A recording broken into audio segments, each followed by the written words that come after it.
সময় 24 update BD সংবাদে আপনাকে স্বাগতম। শুরুতেই সংবাদ শিরোনাম, এরপর বিস্তারিত।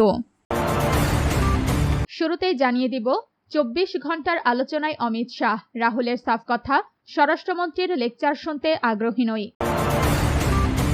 এরপর জানিয়ে দিব ধর্মান্তর ঠেকাতে ও জমি কেনাবেচায় কঠোর আইন করছে পশ্চিমবঙ্গ। তারপর জানিয়ে দিব মনমোহনের বিরুদ্ধে মামলা বাতিলের পর মোদীকে কড়া বার্তা সোনিয়ার। সবশেষে জানিয়ে দিব ভোটার তালিকা থেকে নাম বাদ প্রকাশ রাজের, যা বললেন অভিনেতা। দর্শক, এতক্ষণ শুনছিলেন সংবাদ শিরোনাম, এখন বিস্তারিত। আপনি যদি ইসরায়েলের ধ্বংস চান এবং মুসলিমদের পাশে থাকতে চান, তাহলে ভিডিওতে লাইক করে চ্যানেলটি অবশ্যই সাবস্ক্রাইব করে দিবেন। এখন বিস্তারিত।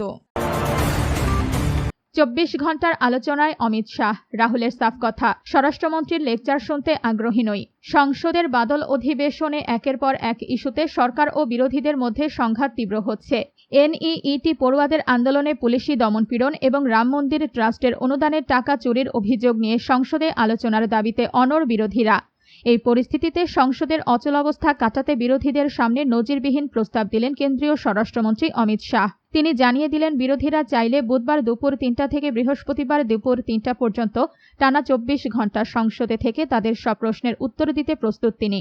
তবে অমিত শাহের সেই প্রস্তাব সরাসরি খারিজ করে দিয়েছেন লোকসভার বিরোধী দলনেতা রাহুল গান্ধী।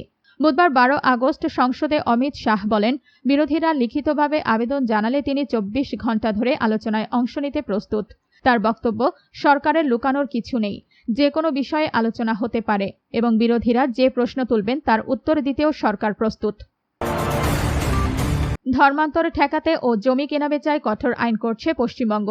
অভিন্ন দেওয়ানি বিধি ইউসিসি কার্যকরের পর এবার জোরপূর্বক ধর্মান্তর ঠেকাতে কঠোর আইন এবং জমি কেনাবেচায় নতুন বিধি নিষেধ আনার ঘোষণা দিয়েছেন পশ্চিমবঙ্গের মুখ্যমন্ত্রী শুভেন্দু অধিকারী। মঙ্গলবার 11 আগস্ট বাঁকুড়ায় পশ্চিমাঞ্চল উন্নয়ন পর্ষদের এক পর্যালোচনা সভায় তিনি বলেন, দুটি আইন প্রণয়নের কাজ করছে রাজ্য সরকার। এর একটি ধর্মান্তর নিয়ে, অন্যটি জমি কেনাবেচা সংক্রান্ত। শুভেন্দু অধিকারী বলেন, আমরা খুব শিগগিরই অভিন্ন দেওয়ানি বিধি আনব, এক দেশ এক আইন। এরপর জোরপূর্বক ধর্মান্তর ঠেকাতে কঠোর আইন করা হবে। একই সঙ্গে জমি কেনাবেচার ক্ষেত্রেও নতুন আইনি বিধি নিষেধ আনা হবে। তবে প্রস্তাবিত ভূমি আইনে ঠিক কী ধরনের বিধি নিষেধ থাকবে তা স্পষ্ট করেননি মুখ্যমন্ত্রী। বিভিন্ন ধর্মের মানুষের মধ্যে জমি বা সম্পত্তি কেনাবেচায় সরাসরি কোনো বাধা দেওয়া হবে কিনা সে বিষয়ে বিস্তারিত জানাননি তিনি। মনমোহনের বিরুদ্ধে মামলা বাতিলের পর মোদীকে কড়া বার্তা সোনিয়ার। প্রয়াত সাবেক প্রধানমন্ত্রী মনমোহন সিংকে কয়লা খনি বরাদ্দ মামলায় স্বস্তি দিয়েছে ভারতের সুপ্রিম কোর্ট। কেন্দ্রীয় তদন্ত সংস্থার মামলায় সর্বোচ্চ আদালত নিম্ন আদালতের সেই নির্দেশ বাতিল করেছে, যার ভিত্তিতে মনমোহন সিংকে মামলায় তলব করা হয়েছিল। আদালতের এই রায়ের পরই প্রধানমন্ত্রী নরেন্দ্র মোদী ও তার সরকারের বিরুদ্ধে সরব হয়েছেন কংগ্রেস সংসদীয় দলের সভানেত্রী সোনিয়া গান্ধী। তার দাবি, মনমোহন সিংয়ের বিরুদ্ধে দীর্ঘদিন ধরে যে অভিযোগ ও রাজনৈতিক প্রচার চলেছে, সুপ্রিম কোর্টের রায়ে তার অবসান ঘটেছে। সোনিয়া গান্ধী বলেছেন, 2026 সালের 29 জুলাই ভারতের সাম্প্রতিক রাজনৈতিক ইতিহাসে একটি গুরুত্বপূর্ণ অথচ উপেক্ষিত দিন হিসেবে থেকে যাবে, কারণ ওই দিনই সুপ্রিম কোর্ট কয়লা খনি বরাদ্দ মামলায় মনমোহন সিংয়ের বিরুদ্ধে কেন্দ্রীয় তদন্ত সংস্থার মামলা বন্ধের প্রতিবেদন গ্রহণ করেছে। নিম্ন আদালত যে সিদ্ধান্তের ভিত্তিতে তৎকালীন প্রধানমন্ত্রীকে মামলায় তলব করেছিল, সর্বোচ্চ আদালত সেটিও বাতিল করে দিয়েছে। আপনি যদি ইসরায়েলের ধ্বংস চান এবং মুসলিমদের পাশে থাকতে চান, তাহলে ভিডিওতে লাইক করে চ্যানেলটি অবশ্যই সাবস্ক্রাইব করে দিবেন। এখন বিস্তারিত। ভোটার তালিকা থেকে নাম বাদ প্রকাশ রাজের, যা বললেন অভিনেতা। বিশেষ নিবিড় সংশোধের SIR প্রক্রিয়ায় বেঙ্গালুরুর ভোটার তালিকা থেকে নাম কেটে দেওয়া হয়েছে বলে মঙ্গলবার 11 আগস্ট দাবি করেছেন ভারতের প্রখ্যাত অভিনেতা প্রকাশ রাজ।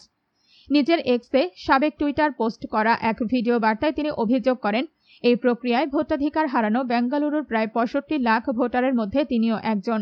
ভিডিওতে দেশটির জাতীয় পুরস্কারপ্রাপ্ত এই বহুমুখী অভিনেতা ক্ষোভ প্রকাশ করে বলেন, আপনাদের সঙ্গে একটা কৌতুক শেয়ার করতে চাই। বেঙ্গালুরু কেন্দ্রে SIR প্রক্রিয়ার পর যে 65 লাখ ভোটারের ভোটাধিকার কেড়ে নেওয়া হয়েছে, আমি তাদের মধ্যে একজন। ভালো কৌতুক, তাই না? আমি এই কেন্দ্রেই জন্মেছি, বড় হয়েছি। এখানেই আমার স্কুল, কলেজ ও থিয়েটার চর্চা।